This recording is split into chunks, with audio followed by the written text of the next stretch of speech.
South ఇండియాలోనే అతి తక్కువ ధరలకి రత్నాలనందించే ఏకైక సంస్థ 6JVR. 3 సిద్ధం మహాసభల నిర్వహణ పూర్తి చేసుకున్నటువంటి నేపథ్యంలో 4వ సిద్ధం మహాసభకు అద్దంకిలో ఈ యొక్క ప్రదేశంలో 10వ తారీఖున సిద్ధం మహాసభకు సర్వం సిద్ధం చేసుకోవడం జరిగింది. ఏర్పాట్లన్నీ కూడా త్వరితగతిన పూర్తవుతా ఉన్నాయి. గతంలో నేను చెప్పినట్టుగా ఈ యొక్క సిద్ధం మహాసభకు ఆఖరి మహాసభ. పొలిటికల్ క్యాంపెయిన్ గురించి చెప్పాను. ఆ తర్వాత ఎలక్షన్ క్యాంపెయిన్ స్టార్ట్ అవుతుందని చెప్పాను. పొలిటికల్ క్యాంపెయిన్లో ఈ యొక్క సిద్ధం మహాసభలో మా యొక్క గౌరవ ముఖ్యమంత్రి వర్యులు, పార్టీ అధ్యక్షులు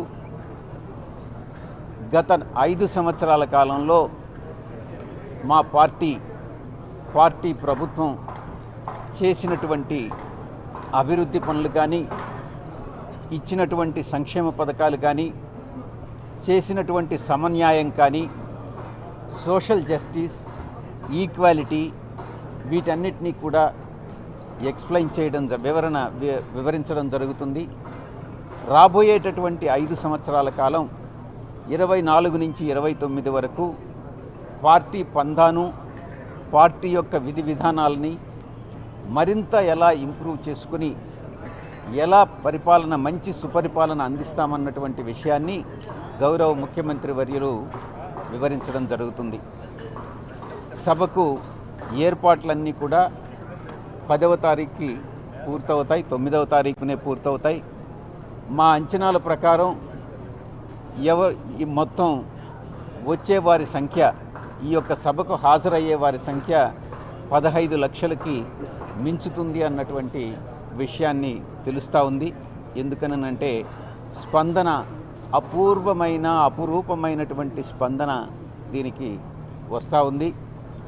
దీనికి మీరు గత పత్రికా సమావేశంలో నేను మాట్లాడిన తర్వాత మీరు అడిగిన ప్రశ్న, ఈ యొక్క సభా ప్రాంగణం 100 ఎకరాలు మాత్రమే, 15 లక్షల మంది ఎలా పడతారు అన్నటువంటి అంశాన్ని మీరు ప్రస్తావించారు. ఈ విషయంగా నేను మీకు తెలియజెప్పేది ఏంటంటే, ఈ సభా ప్రాంగణం పక్కన ఇంకా కూడా 100 ఎకరాలు ఉంది. అవసరమైతే ఆ యొక్క ప్రాంగణాన్ని కూడా దీన్ని ఎక్స్టెండ్ చేసుకుంటాం. మన స్థలానికి కొరవ లేదు అన్నటువంటి విషయాన్ని మీకు తెలియజేసుకుంటా ఉన్నా.